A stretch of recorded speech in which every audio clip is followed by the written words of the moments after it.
Hello, my little strangelings, and welcome back to another Ghost Bite. The town of Elkmont was once a thriving vacation mecca of its time, much like nearby Gatlinburg is for us today. Established in the 1830s when Robert Trenthorne built his cabin here, Elkmont began its life as a logging town. A railroad was established to make the transportation of lumber more efficient. With this railway came the concept of the Elkhart Special, or a train line dedicated to a tourism route, stopping in all the settlements and quaint little towns within what is now the Great Smoky Mountains National Park. As the launch point of this tourism endeavor, it wasn't long before Elkmont began to evolve into its next iteration of a resort town and playground for the rich.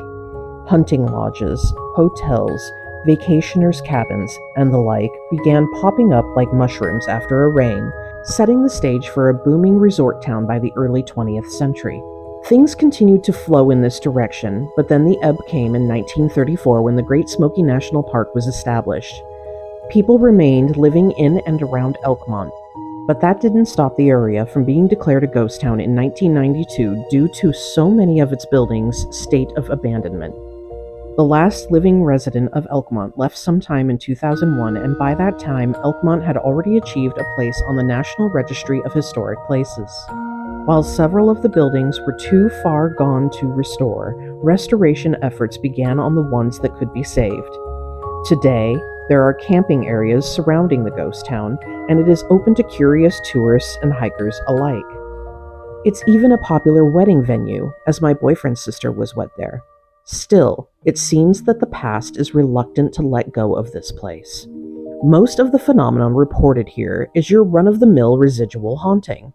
People report hearing old-timey music drifting from empty buildings shelled out by nature and the passage of time.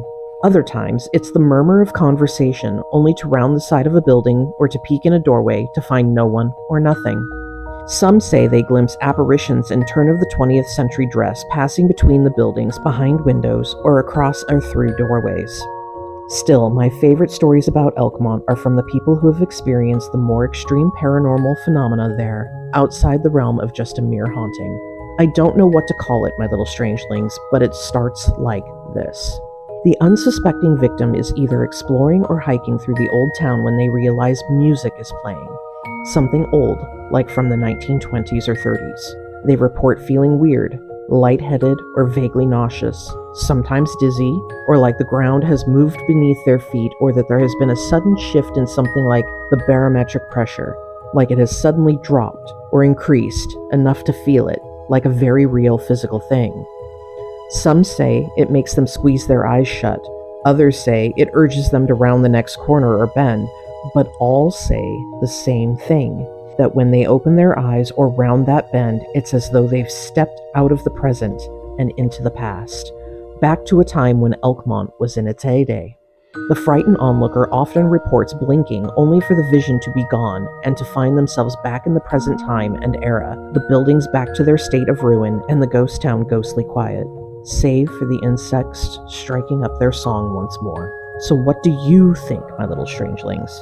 Is this some form of residual haunting, or is this something else? Is there some sort of rift that they have stepped through? A tear in the fabric of time itself? What do you think? Comment below, and as always, happy hauntings.